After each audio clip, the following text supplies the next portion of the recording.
নমস্কার, আমি প্রিয়তোষ। আজ আবার আমরা শান্তিনিকেতনের একটি ট্যুরিস্ট স্পটে এসেছি, যেটি শান্তিনিকেতন থেকে ৫ কিলোমিটার দূরে শ্রীনিকেতন এর কাছে অবস্থিত। জায়গাটি হল আমার কুটির। হ্যাঁ, শান্তিনিকেতন থেকে আসবেন কি করে? হোটেল থেকে টোটো ধরে আসতে পারেন, বা শান্তিনিকেতনে যারা রেন্টাল বাইক বুক করবেন তারা বাইক নিয়েও আসতে পারে। সামনেই দেখছেন কবিগুরুর একটি বিশাল মূর্তি। কবিগুরু শহরে এসেছেন আর কবিগুরুর মূর্তি দেখবেন না, তাই বললে হয়? এটি হচ্ছে আমার কুটির শোরুম।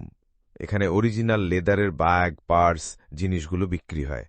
এছাড়াও হ্যান্ড বাতিক, মোমবাতিকের অরিজিনাল জিনিসগুলো এই শোরুম থেকে আপনারা পাবেন।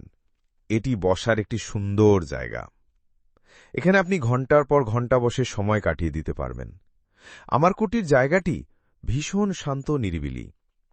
আর এর সামনের রাস্তাটা দিয়ে এগিয়ে গেলেই দেখতে পাবেন কোপায় নদী। সবুজের মধ্যে দিয়ে নদীটি বয়ে গেছে, যা দেখে চোখ মন মুগ্ধ হয়ে যাবে। বাইরে থেকে যারা ঘুরতে আসেন তারা এই আমার কুটিরে ভালো ভালো খাবার রেস্টুরেন্ট আছে। দুপুরের লাঞ্চটা ওখান থেকে সেরে নিতে পারেন। তারপর পায়ে হেঁটে এই আমার কুটিরটা ঘুরে যেতে পারেন। তাহলে আপনাদের সময়ও সাশ্রয় হবে, আর এদিকে টোটো ভাড়াটাও বেঁচে যাবে। এক ঢিলে দুই পাখি। বিকেলের দিকে চা খেতে খেতে এখানে সুন্দর বাউল গান উপভোগ করতে পারবেন। এছাড়াও আমার কুটিরে একটা প্রদর্শনী আছে, একটি সুন্দর পার্কও আছে, যেখানে আগে বোটিং করা যেত। এছাড়া আছে একটি সাংস্কৃতিক মঞ্চ। দেখতেই পেলেন সেখানে বিভিন্ন রকম লোকসঙ্গীত, বাউল গান এগুলো হয়ে থাকে। শীতের সময় এই আমার কুটিরের রূপ থাকে একদম অন্যরকম।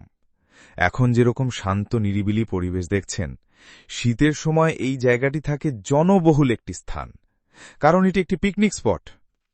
বীরভূমের বিভিন্ন প্রান্ত থেকে, এছাড়াও পশ্চিমবঙ্গের অনেক জায়গা থেকে এখানে অনেক মানুষ পিকনিকের জন্য শীতকালে আসেন। এই বলে আমি আমার ভিডিওটি শেষ করছি। সবাই ভালো থাকবেন, সুস্থ থাকবেন।